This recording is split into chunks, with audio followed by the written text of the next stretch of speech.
Pirates. For more than 3 centuries, that single word has defined the Barbary corsairs. They appear in history books as ruthless sea robbers, in films as lawless adventurers, and in popular imagination as little more than criminals sailing beneath the crescent. But history is rarely that simple. If the Barbary corsairs were merely pirates, why did Britain sign treaties with them? Why did France negotiate with their governments? Why did European powers exchange ambassadors with Algiers, Tunis, and Tripoli? And perhaps most importantly, why did European courts often recognize the legality of their captures? Today we return to the original documents, not myths, not Hollywood, and not 19th century propaganda, to answer one question. Were the Barbary corsairs really pirates?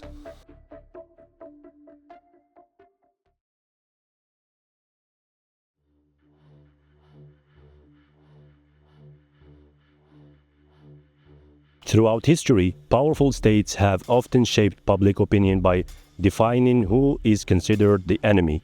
These images frequently outlived the conflicts that produced them, becoming accepted as historical truth. Few examples illustrate this better than the Barbary corsairs. For generations, they have been portrayed as simply pirates, lawless criminals who preyed upon European commerce. The very term Barbary pirate has become so deeply embedded in popular culture that it is rarely questioned. But was this label historically accurate?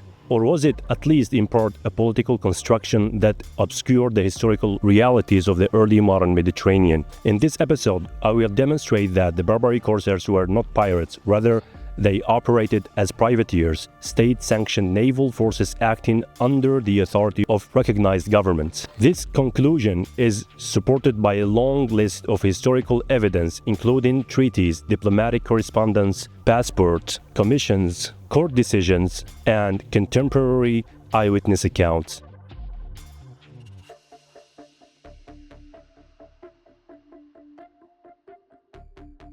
The first distinction between pirates and Barbary corsairs lies in their political affiliation and allegiance. While pirates answer to no one, the Barbary corsair served states with functioning institutions, including a head of state, the Dey or the Bey, a government, Divan, a minister of the Marine and Foreign Affairs, Wakil el Haradj, and a judiciary, Qaid. The corsair, known as Raïs in the Maghreb, therefore did not operate independently, but within a clearly defined political and military hierarchy. At sea, the Raïs answered to Amir el-Bahr, or Admiral, commander of the combined fleet of the Regency. He also coordinated with the Qaid al-Marsa, captain of the port, on all matters relating to his vessel, including its fitting out, prices, taxation, and other administrative affairs. At the top of the naval hierarchy stood the Wakil el Haradj, the Minister of the Marine. He acted as the intermediary between the head of the state, the Dey, and the corsairs. Orders from the Dey, including mission instructions and ship assignments, were communicated to the corsairs through the Wakil el Haradj. On board, as in contemporary European navies, the Raïs exercised full command of his ship. Under him served a well-defined chain of officers and specialists, including Bash Raïs, second in command, Raïs al-Asa, lieutenant, Yakanji, boatswain, Ordian, and Bash Damanji, chief helmsman, etc., etc.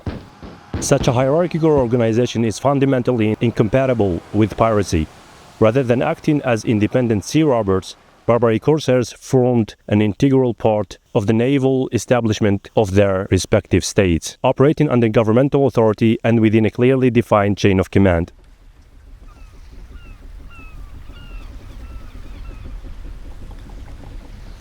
Another important distinction between pirates and privateers lies in their international obligations. Unlike pirates, a corsair served a sovereign or a government that maintained diplomatic and commercial relations with other nations. The Barbary States signed political and commercial treaties, exchanged ambassadors with foreign powers, and were bound by the rights and obligations arising from these agreements. Consequently, Barbary corsairs attacked only the enemies of their governments and refrained from harming states with which peace had been concluded. The treaties signed between the Barbary States and their Western counterparts regulated in considerable detail the conduct of corsairs at sea. They specified how Barbary cruisers were to treat vessels belonging to friendly nations. For instance, the third article of the 1814 treaty between England and Algiers stipulates, "All ships and other vessels, as well those belonging to the said King of Great Britain, or to any of His Majesty's subjects, as those belonging to the kingdom or people of Algiers,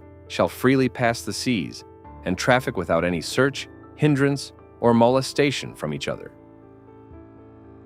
The fourth article of the same treaty goes even further by regulating the manner in which Algerian corsairs were permitted to inspect British vessels. The Algiers ships of war or other vessels meeting with any merchant's ships or other vessels of His said Majesty's subjects, and being in any of the seas appertaining to His Majesty's dominions, may send on board one single boat with 2 sitters only, besides the ordinary crew of rowers. The treaties also impose reciprocal responsibilities on both parties.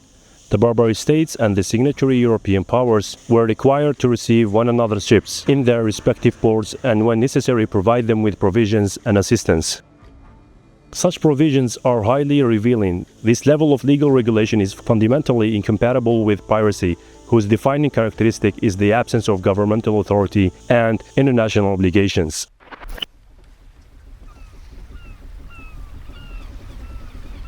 According to the same treaties, Barbary corsairs possessed a right that no pirate ever enjoyed: the right to carry a commission or license issued by a sovereign government. This document, commonly known as a letter of marque, was widely recognized by European maritime powers throughout early modern period. It authorized the actions of Barbary corsairs, legitimized their use of force at sea, and established a clear legal distinction between them and pirates. Every Barbary captain setting out on a campaign also carried a passport issued by the consuls of European states residing in the capitals of the Maghreb.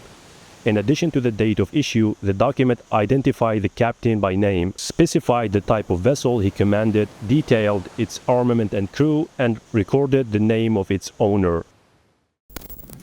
The legal recognition extended even further.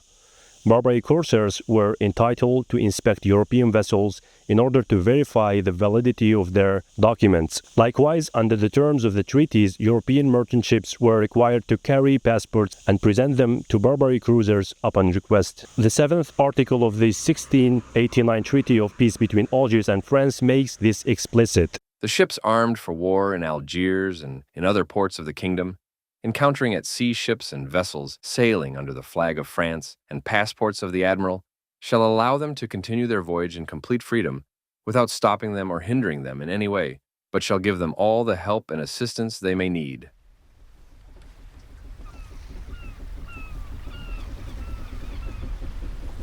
Corsairs and privateers were granted the right to seize the goods and people found aboard enemy vessels. The captured prize was then distributed according to well-established legal procedures among the corsair, the crew, and the armatures who had financed the fitting out of the ship. Another share amounting to 1/5 of the prize was paid into the state treasury. These procedures were strictly regulated by law and supervised by the authorities. Should any dispute arise between the corsair, the crew, or the ship owners over the distribution of the prize, the parties could bring their case before the competent authorities for adjudication. Here lies another fundamental distinction between pirates and privateers. The pirate attacked indiscriminately, regardless of the nationality of his victims, and answered to no authority. The Barbary corsair, on the other hand, was accountable to his government. When he captured a vessel belonging to an enemy state, the prize was declared lawful. However, if he unlawfully attacked or seized a ship belonging to a friendly nation, he was liable to punishment by the authorities, and the vessel, her cargo, and her crew were restored to their rightful owners. Numerous historical incidents involving the wrongful capture of merchant ships confirmed that these legal principles were not merely theoretical but were actively enforced. In August 1748, for instance, a ruling issued by the Algerian naval headquarters ordered that the captain of a Swedish ship, which had been brought to Algiers on the false accusation of not carrying a passport, be compensated for his losses in the amount of 600 Rex dollars. Another revealing case occurred in December of the same year. An Algerian corsair captured a French merchant ship after the French captain refused to allow the Algerians to board and inspect his passport, arguing that it was night. A confrontation followed, resulting in the deaths of several men on both sides. Upon learning of the incident, the Dey was furious with the corsair. He ordered that the French vessel and its cargo be placed in the custody of the French consul and instructed that the captain be compensated with 500 gold ducats. These incidents demonstrate that the actions of the Barbary corsairs were subject to judicial and political oversight. Far from acting as independent sea robbers, they were expected to comply with the laws of the Regency and the international agreements concluded with foreign powers. When they failed to do so, they could be held accountable by their own governments. Before concluding this episode, I would like to present one final piece of evidence, an intriguing international incident that leaves no doubt about the legal status of the Barbary States and the distinction they themselves drew between corsairs and pirates. In 1806, the Algerian authorities sent an urgent letter to their French counterparts, warning them of pirates ravaging the Mediterranean. The French vice admiral, who received the letter, forwarded its contents to the Chamber of Commerce of Marseille. I have been informed in a letter that I have just received from Algiers that several barks belonging to pirates sporting the black flag are cruising in the Mediterranean and that they are wreaking terrible havoc there. I am assured that they have already wrecked several ships and massacred their crews. 2 of these barks have already been identified. One has a single mast and carries 3 cannons and 30 crew members, and the other is a brigantine with 10 cannons and 50 crew. It is believed that they came from the Adriatic Gulf. I hasten, sirs, to advise you of this dire news so that you may give it the greatest possible public exposure, and so that our navigators may remain alert and be wary of encountering these villains.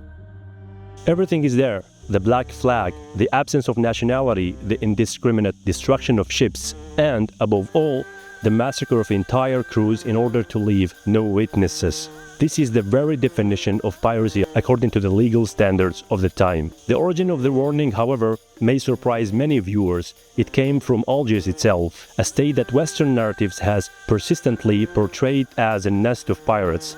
Yet, this document reveals something entirely different. It shows the Algerian authorities warning another government about the activities of genuine pirates operating in the Mediterranean, just as any other recognized maritime state would have done. This incident is difficult to reconcile with the traditional narrative. Instead, it reinforces the evidence presented throughout this episode that the Barbary States regarded piracy as a criminal activity distinct from their own system of state-sanctioned privateering, and that they considered themselves members of an international order governed by diplomacy, treaties, and the accepted laws of war at sea.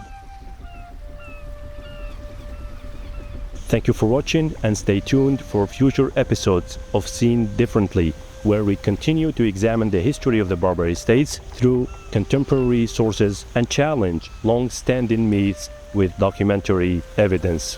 Salam.